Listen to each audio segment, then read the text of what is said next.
So what's up guys, Francis Lexman. So ngayon may testing tayong mixer na galing sa Trident. So hindi ito sponsored pero Trident baga naman. So ito yung 6 channel na mixer na gagamitin dito sa may Paluto. So ayan o, andito ko sa Paluto ngayon. So pupunta natin yung console and syempre i-testing natin. So stay tuned lang. So andito ngayon sa loob ng restaurant ng Paluto. So may LED wall dyan. Ayan, may LED wall.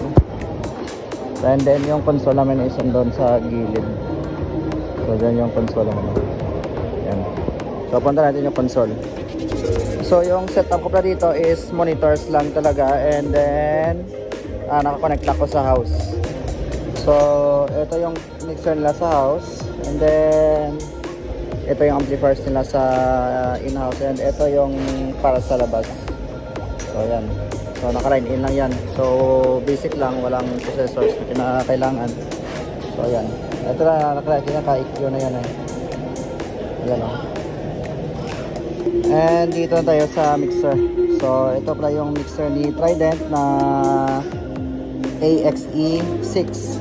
So 6 channel to na mixer with digital effects, 7 band na stereo graphic equalizer.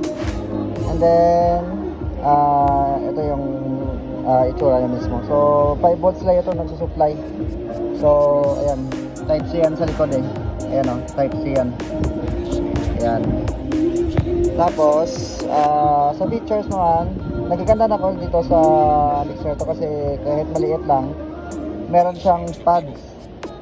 Yan, may pad yan bawat channel. So kapag malakas yung game mo or low game, dipindutin mo na yung pad.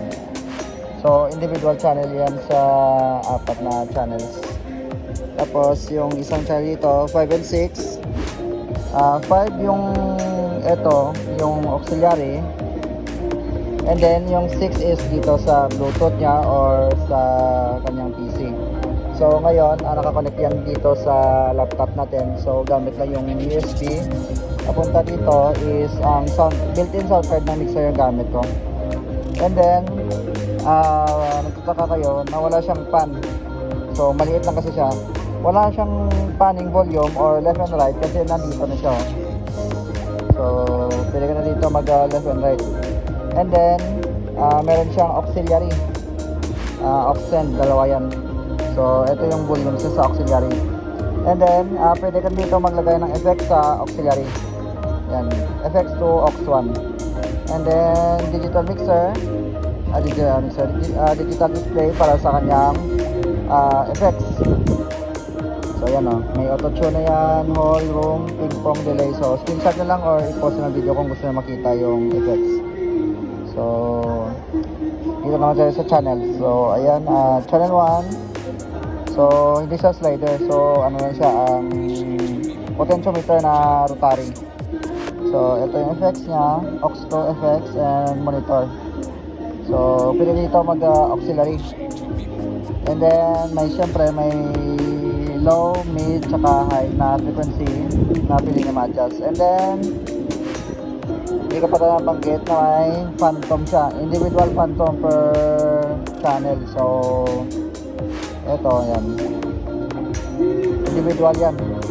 And then may phone siya, phones out and XLR na output. So balance yung output niya. Wala siyang PL or 4-inch jack na para sa kanyang outputs. So XLR outputs, and ito yung outputs niya, and ito yung sa effects niya. So hindi ito sponsored yung mixer na to. So pinaghirapan ko ito yung mixer na to, pero baka try din baka naman. So yan, ito pa yung processors na gamit ko. So ayan, basic setup lang ko dito, pero hindi ko yan ang ginagamit, yung crossover. Ano lang ang